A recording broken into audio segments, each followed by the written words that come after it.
O que foram as estradas ou caminhos que temos falado nos vídeos anteriores e qual a importância deles para a povoação da nossa região antes e principalmente depois da criação da aldeia de Valença?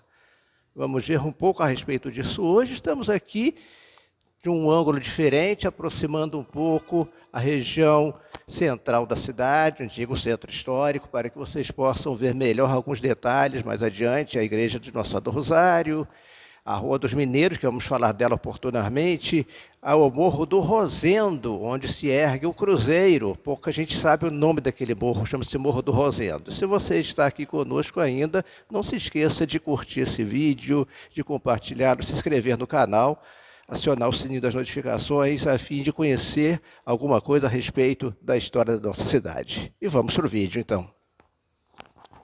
A luz do céu de Valença é milagroso falar, ser filho teu e honra imensa, minha terra natal. A aldeia de Valença foi criada em março de 1803. Antes disso, alguma coisa tinha sido feita, mas a complicada burocracia da corte portuguesa, como já havíamos dito, tinha atrasado esse processo. E desde 1789 estavam sendo tomadas providências a respeito do aldeamento dos indígenas chamados então de coroados. 1801, agora Dom Fernando José de Portugal e Castro, que sucedeu Dom Luís de Vasconcelos como vice-rei do Brasil, teve como das suas metas agilizar esse processo de aldeamento dos índios coroados, já que aquele convívio, já dito anteriormente, entre eles e os fazendeiros estava ficando cada vez mais complicado. Então, o lugar escolhido foi, também já falado, a aldeia dita dos Miritis, exatamente aqui, segundo situa Leone Ori e outros, onde hoje se ergue a Catedral Nossa Senhora da Glória. Era o principal aldeamento dos índios. Pela portaria de 2 de março de 1803 foi fundada a povoação onde foi erguida a capela primitiva. O nome escolhido foi em homenagem exatamente ao vice-rei, que era descendente da família dos Marqueses de Valença de Portugal. A freguesia, que hoje nós chamamos de paróquia, foi criada em 15 de agosto de 1813, origem da data da padroeira. Não tem nada a ver em si com a fundação da aldeia em 1803. Então, criada a aldeia Nossa Senhora da Glória de Valença em 1803, já em 1817 recomeçou a distribuição das sesmarias na região. O número de colonos já ultrapassava os 120 famílias instaladas, fora alguns aventureiros que passavam por aqui, entre mascates, tropeiros interessados em obter terras onde pudesse se instalar, um número calculado na época de em torno de 1000 pessoas. Muitos historiadores chamam a atenção para o papel desempenhado por José Rodrigues da Cruz, Inácio Souza Werneck, pelo padre Manuel Gomes Leal, entre outros, no aldeamento e na proteção dos indígenas. No entanto, apesar de ter ocorrido de forma considerada até pacífica, esse processo acabou por quase exterminar os indígenas da região.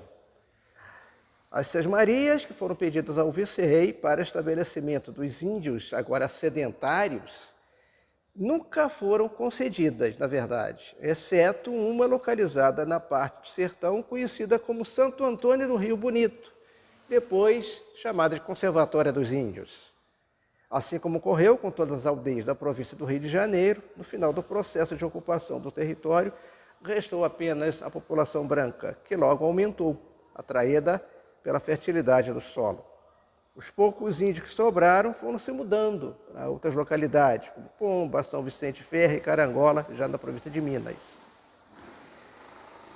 O capitão de ordenanças, Inácio de Souza Werneck, aquele mesmo que havia passado por aqui em 1789, abriu várias estradas na região de Valença. Essas estradas, também chamadas de caminhos, foram muito importantes para o povoamento da região durante esta fase inicial da colonização. A estrada Werneck, então chamada de Caminho da Aldeia, foi a primeira para o sertão de Valença, que é desde a cidade de Iguaçu até o norte da capitania do Rio de Janeiro, na linha divisória com Minas Gerais, marcada pelo Rio Preto. As estradas construídas por ele, Inácio Werneck, ligavam a aldeia de Nossa Senhora da Glória de Valência e a aldeia de Santo Antônio do Rio Bonito, com a estrada real para Minas e os caminhos auxiliares para as freguesias de Sacra Família do Tinguá, Azevedo e Pilar de Iguaçu, de onde seguiam para a Vila de Iguaçu. Um atalho permitia seguir rumo a Itaguaí. Já a estrada da polícia permitia aos viajantes que vinham de Minas Gerais cruzar o Rio Paraíba do Sul nas proximidades de Desengano, o atual distrito de Juparanã, pela então povoação de Vassouras até Sacra Família do Tinguá. Juntamente com essa estrada polícia, a estrada do comércio vai ser extremamente importante para o desenvolvimento de Valença. Essa estrada do comércio foi construída em 1819 pela Real Junta de Comércio, Agricultura, Fábrica e Navegação do Estado do Brasil e Domínios Ultramarinos, daí o seu nome.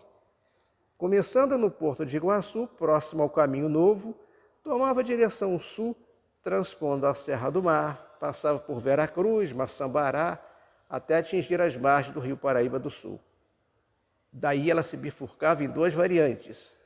Uma delas seguia rio abaixo, passava pela fazenda do Barão de Ubá, até encontrar o Caminho Novo e o Caminho da Estrela. A outra variante cruzava o rio, cuja travessia era feita por balsa. Seguia rumo ao Porto dos Índios, nas margens do Rio Preto, até atingir a vila de Nossa Senhora dos Passos do Presídio de Rio Preto, na divisa com a província de Minas Gerais. Durante o século XIX, vão surgir várias derivações dessa estrada, a maioria delas sendo construída dentro dos municípios de Valença e Vassouras.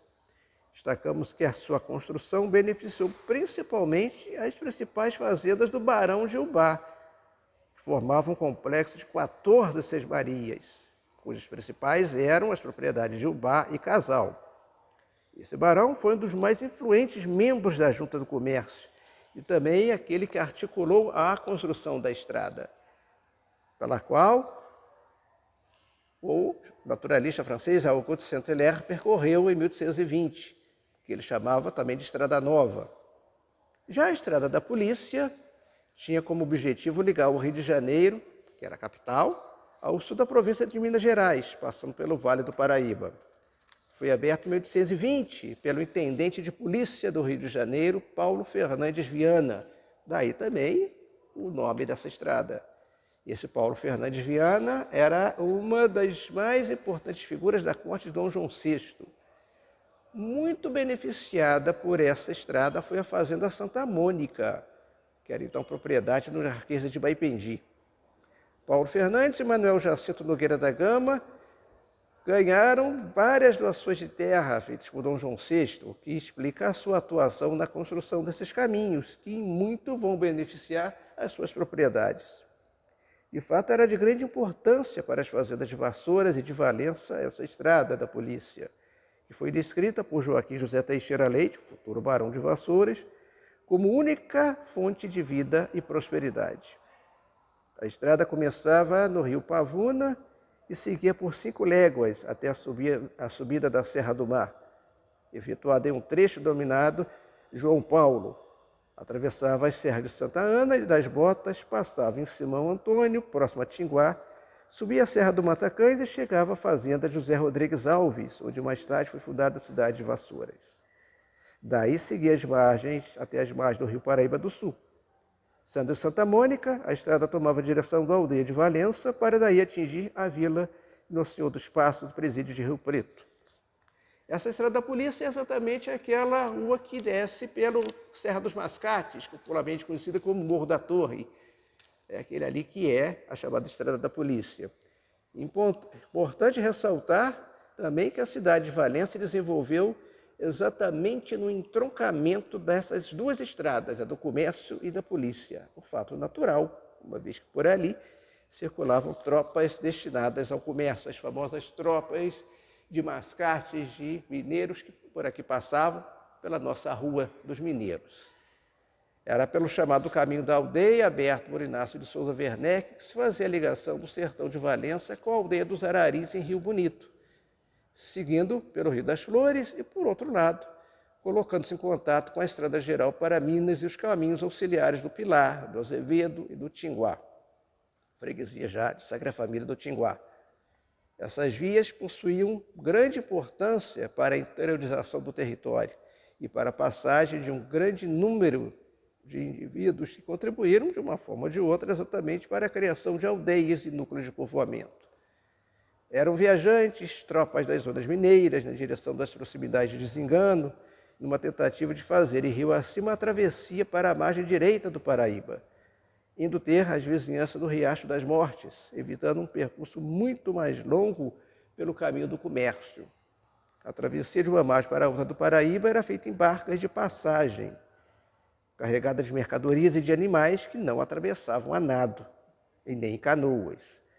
Esse sistema chegou ao fim com a construção de uma primeira ponte, que logo acabou desgastada, e de uma segunda, pelo ano de 1821, da qual se encarregou Custódio Ferreira Leite, futuro barão de Aiuruoca, estabelecido no então Arraial de Vassouras. Esse barão de Aiuruoca também foi um dos responsáveis pelo início da construção da Igreja Matriz de Valença, atual catedral. Na quaresma de 1814, segundo o relato Leone Ório, a freguesia de Nossa Senhora da Glória de Valença tinha por volta de 688 indivíduos adultos, sendo o total das pessoas superior a 700, sem contar os índios aldeados. Isso resultava da necessidade cada vez mais crescente de novos habitantes da região se apossarem das terras. Em 1820, já havia mais de 10 mil habitantes luso-brasileiros e cerca de 1.400 indígenas espalhados nas diversas aldeias da região. As terras valencianas provaram ser muito produtivas e com aquele aumento do fluxo comercial entre o Rio de Janeiro e os sertões de Minas Gerais, através dessas duas estradas, do comércio e da polícia, em breve a sua evolução estaria acelerada. Aos poucos, com as sucessivas e intensificadas plantações, as estradas deixam seu aspecto primitivo. Ao longo delas, vários colonos enfrentavam a floresta. Cada vez mais o café subia os morros, avançando por toda parte. Portugueses, fluminenses e mineiros, sobretudo, usando a mão de obra escrava, partem para Valença, disputando as terras, conquistando a mata. Segundo Alberto Ribeiro Lamego, as terras de Valença se revelam altamente propícias para o café e com um grande fluxo comercial entre o Rio de Janeiro e os sertões de Minas, através da zona municipal. Em breve vai ocorrer a aceleração da sua evolução. Vocês podem ver aqui, do outro lado, a Serra dos Mascates. Mais adiante, por trás dessa árvore, obviamente, por onde descia a estrada da polícia. E com isso, fechamos essa primeira parte da história de Valença nos seus anos como aldeia. Em breve, teremos aqui um vídeo sobre Valença agora como vila. Não deixe de curtir o vídeo, de compartilhar e de se inscrever no canal, de comentar aqui o que estão achando a respeito disso e até o nosso próximo vídeo.